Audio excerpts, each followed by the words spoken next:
इसमें कोई अधर्म नहीं हो गया। अभी जो भारतीय कप्तान रही हैं महिला क्रिकेट टीम की, मिथाली राज, तो वो रिटायर हुई। बड़ा लंबा चौड़ा उनका कैरियर रहा, बड़े उनके नाम कीर्तिमान है। तो अविवाहित हैं वो, 40 करीब की हो रही हैं। तो उनसे एक प्रश्न पूछा गया कि आपने शादी नहीं की, आपको कुछ लगता नहीं? बोली जब मैं 24-25 की थी तब मुझे भी लगता था कि मैं भी कर लूं, पर अब जब मैं 40 की हो रही हूं और मैं उनकी हालत देखती हूं जिन्होंने कर ली है, तो मैं अपना सौभाग्य मानती हूं कि मैंने शादी नहीं करी, मैं बच गई। और ये बात कोई आम महिला नहीं कह रही है, ये भारत ही नहीं, विश्व की एक अग्रणी महिला खिलाड़ी कह रही है, जो भारतीय टीम की बड़े लंबे अरसे तक कप्तान रही और बहुत उनके कीर्तिमान वगैरह। तो पहली बात तो ये कि जिसको आप पारंपरिक तौर पे विवाह की संस्था कहते हैं, वो आज कोई इतनी अनिवार्य रह नहीं गई है कि आप अपनी लड़कियों को धक्का ही देते रहे कि शादी करो शादी करो। नहीं कर रही शादी ज़्यादा सुखी है, सौभाग्य है उसका कि नहीं कर रही शादी। और अगर शादी कर भी रही है तो कृपा करके उसे अपने घर से बेदखल मत करिए। आज आर्थिक तौर पे लड़की लड़का दोनों बराबर है, बराबर के अवसर हैं कम से कम।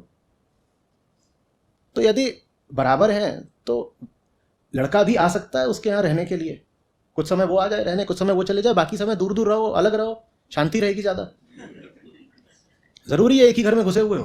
प्रेम भी रहेगा, प्रेम भी रहेगा। हाँ, प्रेम भी रहता है उसमें, वो प्रेम या जो भी है वो रहता है। पर ये बात तो वैसे भी बड़ी विचित्र है और गंधाती हुई बात है कि तुमने एक आदमी एक औरत को पकड़ा और उनके लिए अनिवार्य कर दिया कि अब एक घर में घुस जाओ। काहे को घुस जाओ? वो भी उनके लिए अनिवार्य कर दिया कि एक ही कमरे में रहना है। क्यों रहना है? क्यों रहना है? अपना अपना अलग अलग ठिकाना रखो, जब लगे कि मिलना है तो मिल लो, नहीं तो ठिकाने अपने अलग अलग ही रखो।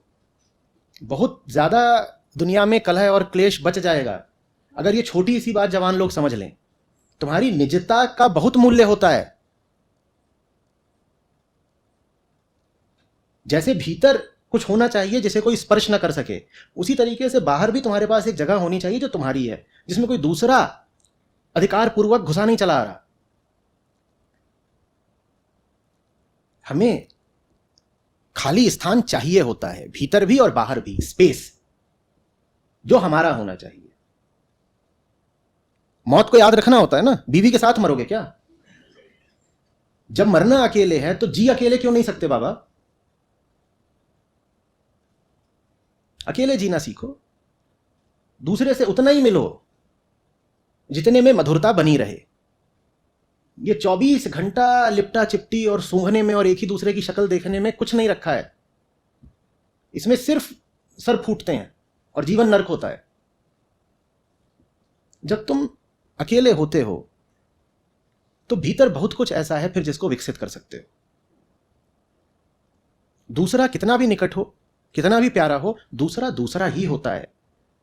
तुम अस्तित्व का विधान नहीं बदल सकते, दूसरा तो दूसरा ही होता है।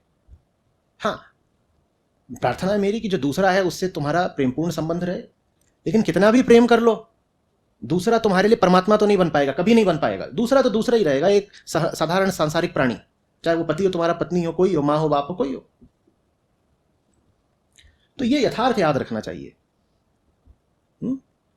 जितने अभिभावक बैठे हैं उनसे निवेदन करूंगा, लग मत जाया करिए कि 22-24 साल की लड़की हुई नहीं कि उसको कोचने लगे कि चल चल शादी कर, बाहर निकल। कितनी अपमानजनक बात है ना। पीछे पड़े हो उसके, निकल बाहर, निकल बाहर, निकल बाहर, जैसे चेकआउट टाइम हो गया उसका और उसने अभी भाड़ा नहीं दिया है। होटलों में करते हैं, पहले तो बड़ी विनम्रता से पूछेंगे, फिर 1 घंटे बाद थोड़ी कम विनम्रता से, फिर उसके बाद सीधे दरवाजे पे दस्तक होगी, सर लगेज। तो उसका भी तुम बिल्कुल लगेज तैयार रखते हो बांध बूंद के कि अब बस अब हो गई है 24-25 की, बाहर फेंक दो इसको। तुमने ही पैदा किया है और कहते हो कि प्रेम है, तुम्हारी बेटी है, काहे को उसको फेंकने को तैयार बैठे हो? उसको सही शिक्षा दो, सही पालन पोषण दो। अगर वो तैयार है आपके घर में रहने को तो उसे घर में ससम्मान रखो। संभावना यही है कि बेटे से ज्यादा काम आएगी। और विवाह हो भी जाए तो भी ये मत कह दो कि अब ये पराई हो गई, अब तू निकल यहां से। विवाह हो भी जाए तो अगर घर में उसका कमरा है तो उसी का रहना चाहिए। वो जब चाहे उसमें रह सकती है, महीनों चाहे महीनों रह सकती है, और उसका पति भी चाहे तो पति भी आके रह सकता है। ये सब पुरानी परंपराएं कि हाँ घर जमाई कहलाएगा, या कि पिता फिर जो उसकी बेटी का घर होता है वहां जाकर के नहीं रहता कि वहां पानी नहीं पी सकते। छोड़ो, ये क्या, ये बेकियानूसी सी बातें। अगर सही लड़के से तुमने शादी करी है अपनी बिटिया की, तो तुम उस लड़के के घर जाके नहीं रह सकते। क्या हुआ उस लड़के को? छूत की बीमारी है? तुम कह रहे हो बेटी के घर जाके नहीं रह सकते। बेटी के घर में बेटी तो तुम्हारी ही है, तो उसमें तो कोई समस्या है नहीं। बेटी के घर में जो दूसरा व्यक्ति है वो तुम्हारा दामाद है। कह रहे हो बेटी के घर का पानी भी नहीं पी सकते, तो जरूर उस दामाद को कोई बीमारी है कि पानी में भी वो बैक्टीरिया घुस गया है कि पी नहीं सकते। तो ऐसे फिर तुमने खराब आदमी से बेटी की शादी करी काहे को? तुम्हारा दामाद तो ऐसा होना चाहिए ना जिसके साथ समय बिताने में तुमको भी आनंद आए। तो उसके घर क्यों नहीं जा सकते? वो तुम्हारे घर क्यों नहीं आ सकता? रह क्यों नहीं सकता? महीनों क्यों नहीं रह सकता? बात आ रही समझ में? इसमें एक चीज़ और है कि जैसे मेरी भी बहन है, वो जैसे आपने बोला ना कि घर पे वो 2 दिन 4 दिन भी आ जाती है ना, तो उन्हें ऐसा लगता है कि किसी पराये का सामान छू रही हैं या सामान ले रही हैं। कुछ भी सामान अगर जो उन्हें वैसे भी लेना होता है तो पूछ के लेती हैं। नहीं, उसकी बहुत बड़ी वजह दहेज है। वो इतना सारा दहेज पहले चला गया होता है उसके साथ कि उसको भी पता होता है कि अब जो बचा है वो भाइयों का है, उसमें मैं हाथ कैसे लगाऊं। वो इतना सारा लेके गई है कि वापस आती है, कहती है अब थोड़ा बहुत बचा है घर में, बाकी तो घर लुट गया पूरा। अब जो बचा है उसको भी कैसे छू दूं? तो उसको भीतर से अपराध भाव आ जाता है। ये दहेज वगैरह क्या मतलब, मैं समझ ही नहीं पा रहा हूँ। दहेज का मतलब क्या? आज दहेज का क्या अर्थ है? एक समय पे जानते हो दहेज का एक अर्थ होता भी था। तब ये होता था कि ये जो लड़की है, ये कोई फैक्टर ऑफ प्रोडक्शन तो है नहीं इकोनॉमी में, ठीक? ये घर देखती है बस, और उसके बाद संतानें जनती है। तो अभी तक हम इसको खिलाते थे। अब पति के यहाँ जा रही है, पति के यहाँ अचानक एक सदस्य बढ़ जाएगा, एक ऐसा सदस्य बढ़ेगा जो कमाऊ नहीं है, तो उनका खर्चा बढ़ जाएगा। उनका खर्चा बढ़ जाएगा तो हम पीछे से कुछ सामान दे के भेजते हैं ताकि कुछ दिन तक वो खर्चा हम चला लें। ये लड़की का बाप कहता था कि भाई अब तुम्हारा खर्चा बढ़ेगा, पहले इसका खर्चा मैं उठाता था, अब तुम उठाओगे, तो मैं कुछ दे के भेज रहा हूं कि 2 महीने 4 महीने जब तक ये वहां पर ठीक से इसका संयोजन नहीं हो जाता तब तक तुम इसका खर्चा मैं ले लेता हूं। ये बात तब होती थी। आज क्यों है ये बात? ये दहेज का क्या अर्थ है? बल्कि बहुत अपमान की बात है ना।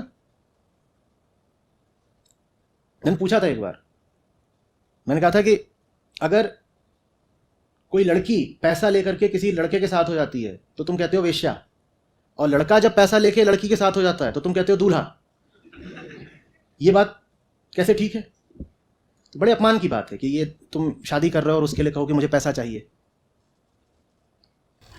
आचार्य जी, एक और थोड़ा सा पूछना चाह रहा हूँ मैं, मतलब उसमें ऐसा है, लड़की जैसे ही एक समझदार उस पे आती है तो उसके दिमाग में ये एक तरह से प्रेशर बनता जाता है कि उसकी शादी होगी, उसे बाहर जाना है। ये प्रेशर 14 से लेकर के एक तरह से 25 साल तक उसके अंदर एकदम बम की तरह से एकदम प्रेशर की तरह फूटता रहता है। वो उस घर, जिस घर में वो रहती है, वो साइकोलॉजी मतलब मानसिक तौर पे वो अपना घर जैसे मानते ही नहीं है। उनके ऊपर जैसे अजीब, मैंने कई लोगों की वो परिस्थितियाँ सुन। ये सब है, लेकिन ये सब अगर माँ बाप जागरूक हों तो तुरंत बदल भी जाता है। ये सब ज़्यादा अभी भी उन्हीं घरों में पाया जाता है जहाँ माँ बाप भी एकदम सोए किस्म के हैं, अंधेरे में जीने वाले।